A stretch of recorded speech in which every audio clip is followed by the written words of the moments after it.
because she knows all about cooking, baking, gluten-free pastry.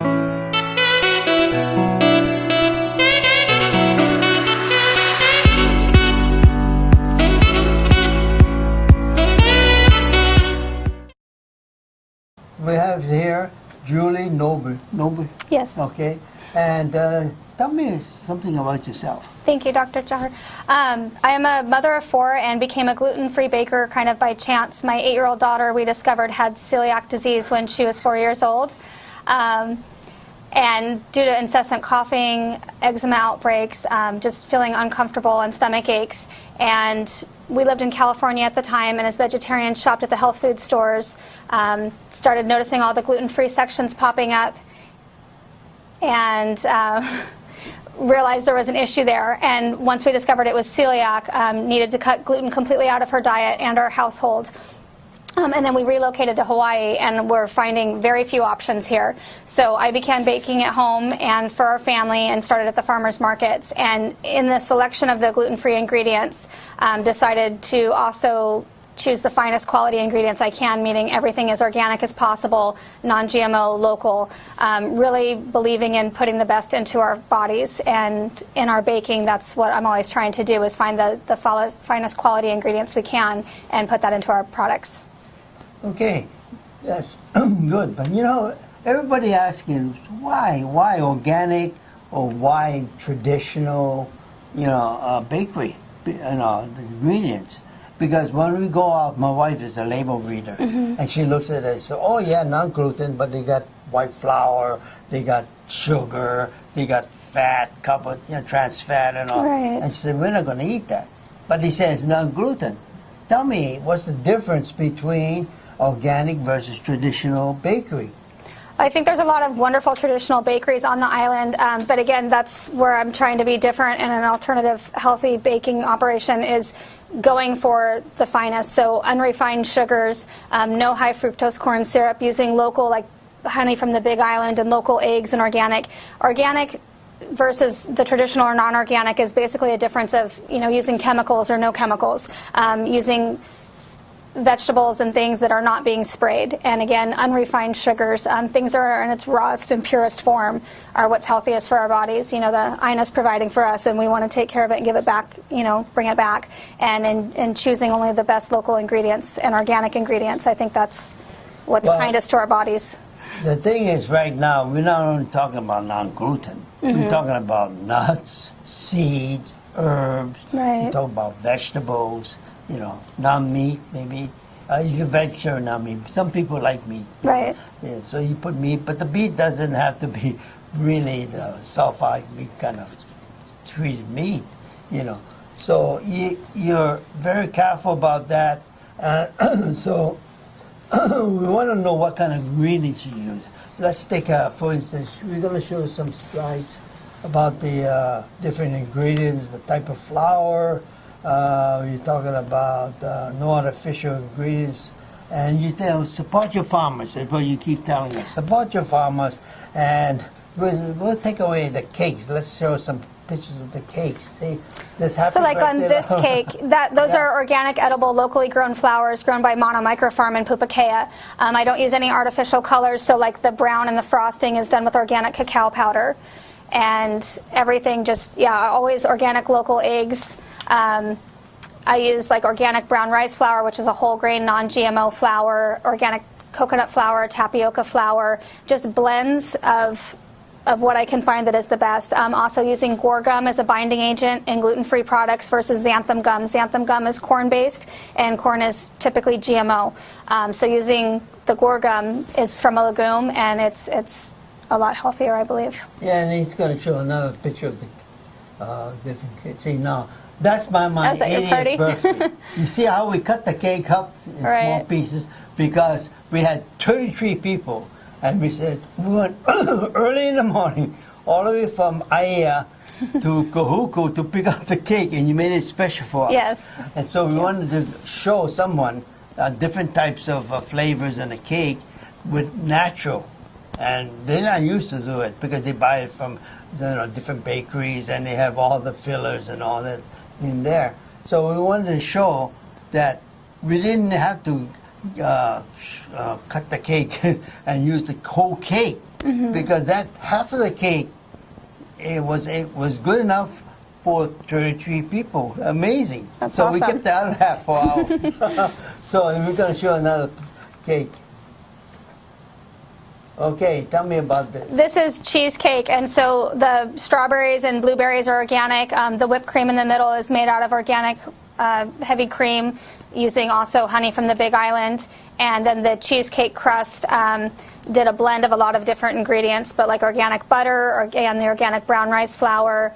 And just keeping it simple. That's a lot of the things too. If you're reading labels, there's a lot of extra additives, and trying to stay away from that. Baking and making your food at home fresh, I think, stays away from the preservatives. And they're meant to be enjoyed, but typically they can last, in the refrigerator a week or so. And you can even freeze a lot of the things that we're making. Okay. So what's the next one? Okay, this is a chocolate cake made with organic cacao powder, and again using local edibly grown organic flowers, which I think adds a lot of nice color because I never use any artificial colors. Everything's always with natural ingredients. Is that rice flour? Yes, that's with the brown rice flour, cacao powder, and organic turbinado sugar, which is a raw, unrefined sugar. Okay, so low carb, even though it's a dessert.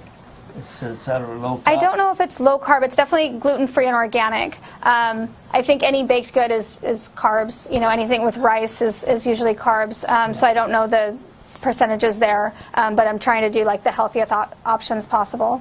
Okay. So you're going to show another type of cake. Okay, what's this? The one on top there, that's a vegan vanilla cupcake. And so with that, I use apples rather than eggs as an egg replacer. And then the bottom cupcakes, those are, again, the same chocolate with the cacao powder. And I usually use Dagoba, which is an incredible brand of organic cacao powder. Okay. And then, a whole bunch of cupcakes we had. All different cupcakes. Explain the different cupcakes there. Right. The ones in the back, those were made with almond flour, which is a wonderful alternative with gluten-free baking. And then the frosting was with organic blueberries and honey from the Big Island and a blend. And then again on top with some organic edible star flowers. The middle cupcakes there were the lemon coconut and using some brown frosting with organic cacao powder to do just kind of a crisscross pattern with the lovely flowers again, and then in front some organic chocolate cupcakes and carrot cake cupcakes, and we do like a organic powdered sugar cream cheese frosting, and then with shredded organic candied carrots on top.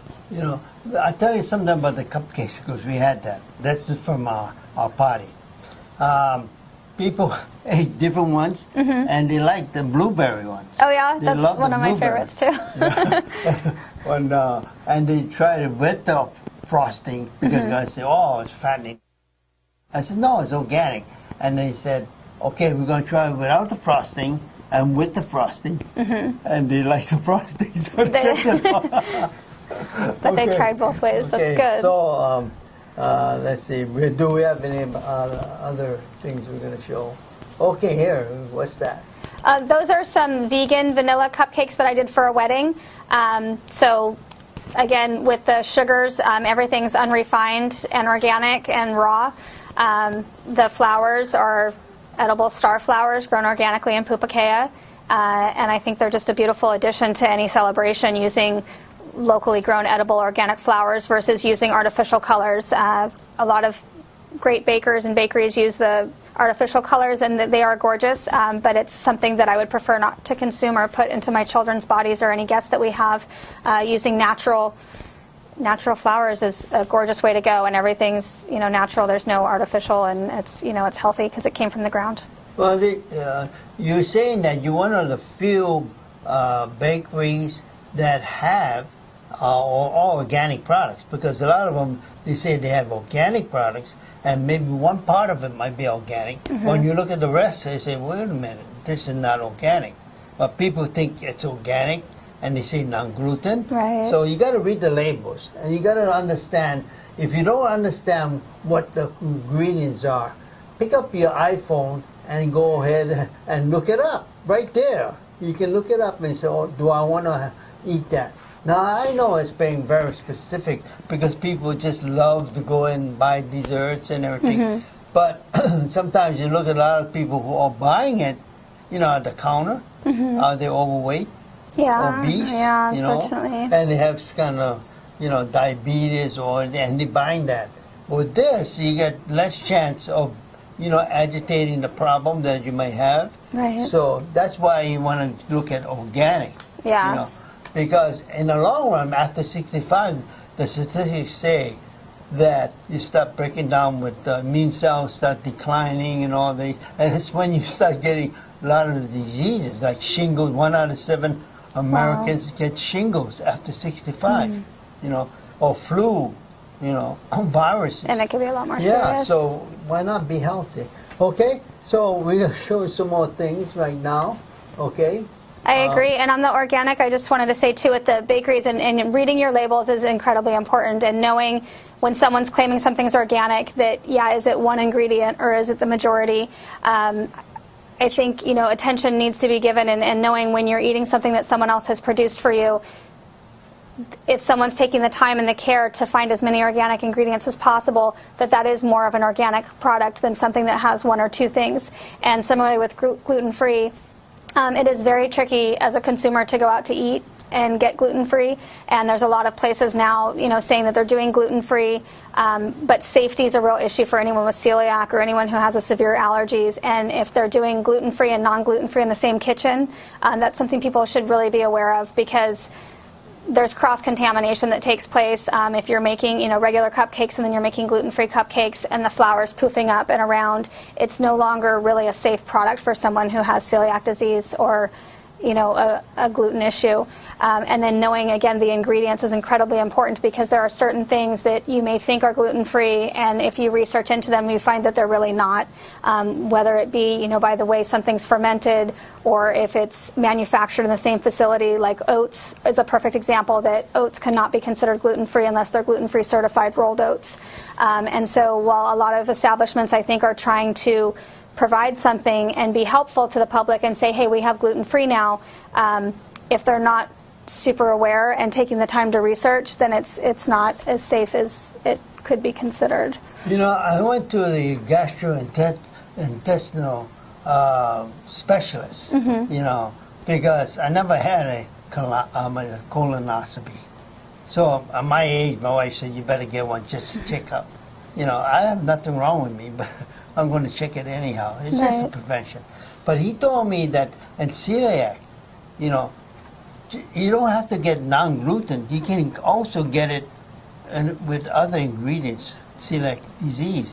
So that's why I said that it's really good to look at the other ingredients, because you say, well, non-gluten, and I'm going to eat this, but they have the other ingredients in there that might not be, Right, like the high fructose corn syrup, a lot of people have issue with, and I think, and this is what my daughter's specialist told us too, is that, if it's non-gluten but there's still high fructose corn syrup, it can cause a reaction, and you really need to pay attention to what's going into the products that you're eating. Yeah, that's important. And then you talk about different waffles, because we're talking about the desserts. Everybody thinks desserts is nighttime food, right? Right. Well, what about breakfast food? People like to eat. Yeah, trying to do a variety, and I think that's one of the things that are most fun, is that we can do a lot. And so doing gluten-free waffles and like vegan pancakes, doing breakfast sandwiches that we're producing on vegan sweet potato buns with lots of yummy veggies and things on them.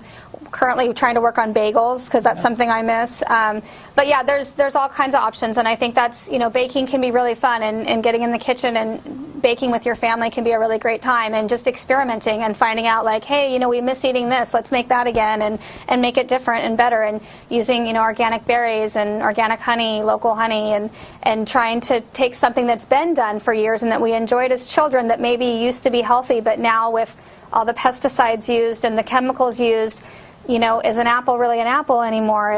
If I give my daughter an apple, is it in its purest form, or do I need to go and find a way to get it in its purest form? And then taking that to make an apple pie in your kitchen or something, and finding the finest.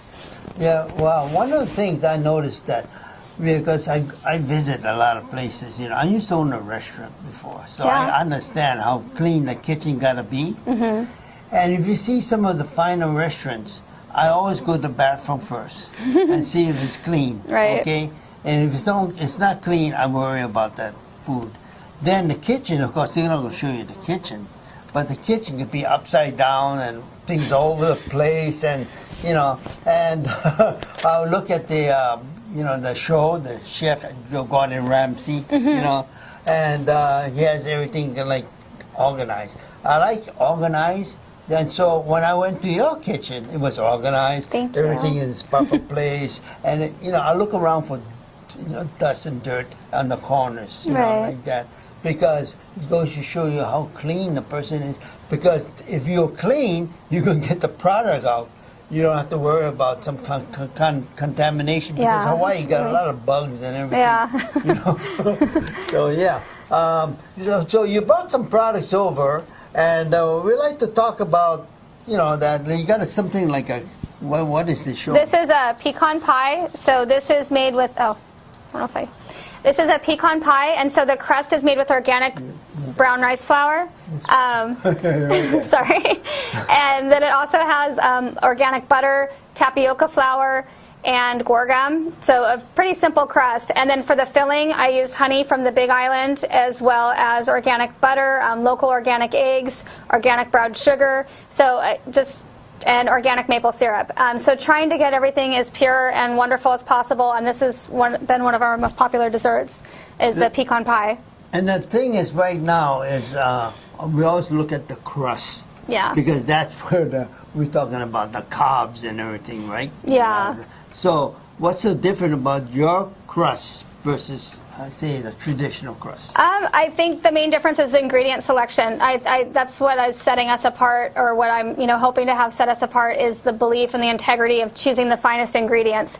So I could go get an inferior flour, I can get refined sugar, I could get all of those things and make a similar crust, but I want it to be one that someone can enjoy and feel safe and healthy and not guilty about. We should be able to have a piece of pie or a cupcake once in a while and know that it's made with the very finest ingredients, so that everything's as organic as possible, gluten-free always, and then local ingredients as well. So that's the difference between this pecan pie and another bakeries, maybe, is that everything's organic, local, unrefined, and as pure as possible. Okay, what's the next one here? This is a lemon coconut cupcake. Yeah, okay, you got the coconut. Okay. So lemon coconut cupcake. On top, that's organic coconut shavings that we've toasted in the oven with a cream cheese, organic powdered sugar frosting, and then the lemon coconut cupcake itself is actually the same one that I made for your birthday, John, and thank you again for allowing me that honor. But it has organic local eggs, organic butter. It's a blend of coconut flour, tapioca flour, organic brown rice flour, and gorgum. I use aluminum-free baking powder, which again, that's a difference with what other people are doing. You can buy a lot of baking powders, but typically it's tainted with aluminum. So I always get aluminum-free organic baking powder.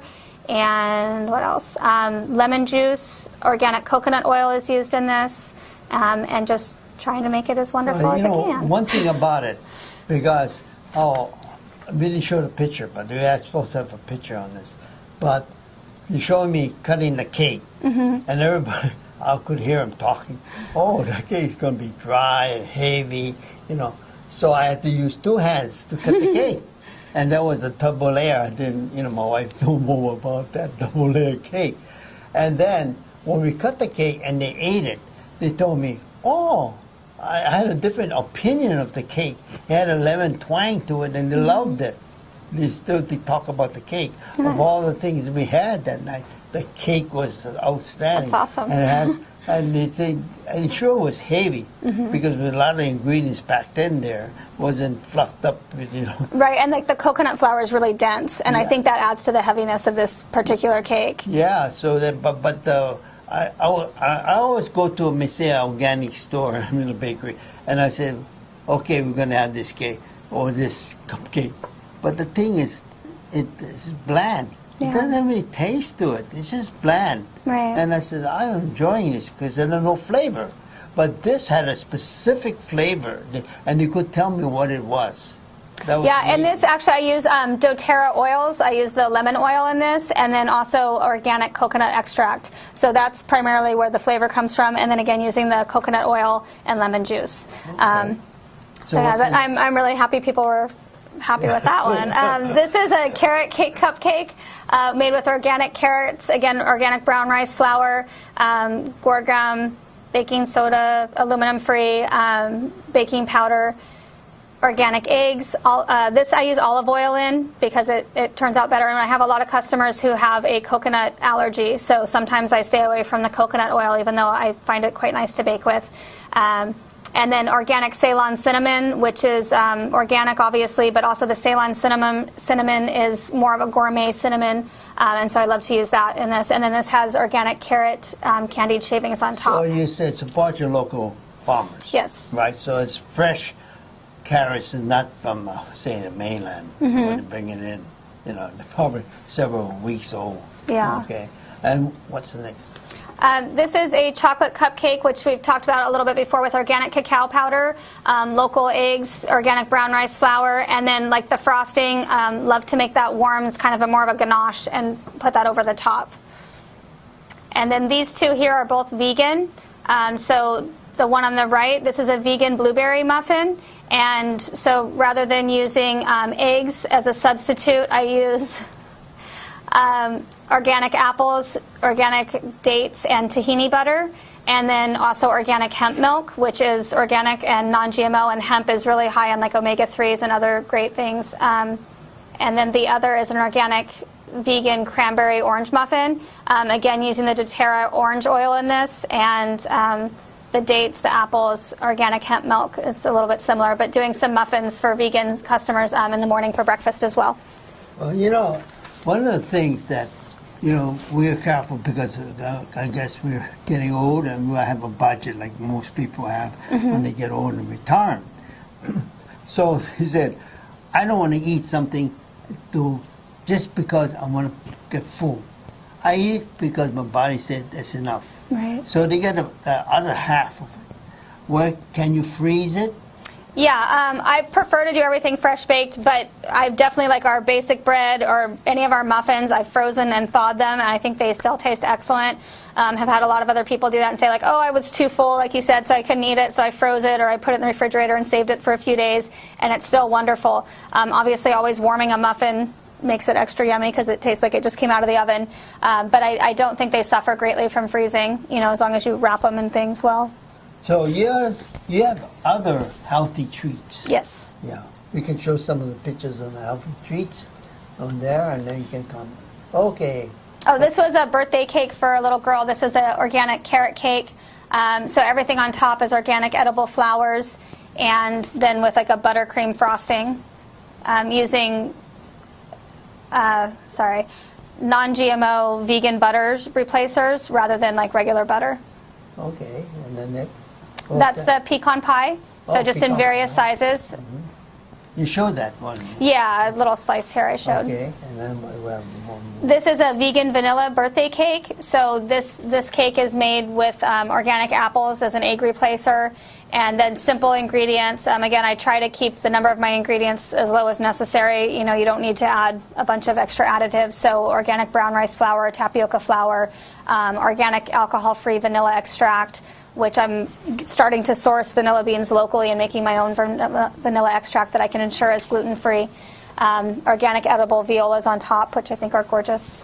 So, tell me, you see those cakes, and once somebody like me came in and said, I got 33 people going to come in, I don't want to spend a fortune buying a cake. Do you make one layer? Or most bakeries have one layer, I guess. Do you make two layers? I do both. I used to do one. I had a lot of requests to do two, so I've started doing two. But it's, whatever a guest would like, I can customize, and it's essentially the recipes and the ingredients, I think, what makes the cakes unique and special. And then, we could do different sizes, different pans, decorate them in different ways to make sure whoever it is happy with their birthday cake or their celebratory cake. Well, thank you very much. You gave us a lot of information, and I mean, you got to go to Kahuku. Where in Kahuku? Kahuku at the historic Kahuku Sugar Mill at 56565 Kamehameha Highway. So we're kind of across the street from Kahuku High School and near Giovanni's Shrimp Truck, and tucked in the back. But we have a lot of excellent breakfast options: sandwiches, pizza, cupcakes, And muffins, and pies. About that next. So. Okay. It's called by the Sugar Mill, is that right? Yeah, at the Kahuku Sugar Mill. Yeah, okay. So, right there, it's a gluten-free bakery right there. That's our sign. Small little place, if you don't look for it, you're going to miss it. Yeah, and that's the bakery itself, inside the bakery. Yes. Yeah, and then, I tell you something, Charlotte, that my 80th birthday, we celebrated about a couple weeks ago, and in the morning, she made a special cake for us for 33 people, and we went all the way down in the morning. My wife went down all the way down, picked it up. It took her 45 minutes. A rainy morning. And came back 45 minutes just to get the cake for our guests, and they loved it. I'm asking you for comments to give me, and any kind of criticism, or if you like it or don't like it, put it in your comments. And then you can Twitter me, or you can put it into a YouTube comments, or you can even put it into Facebook. I encourage that, because you get better with the comments.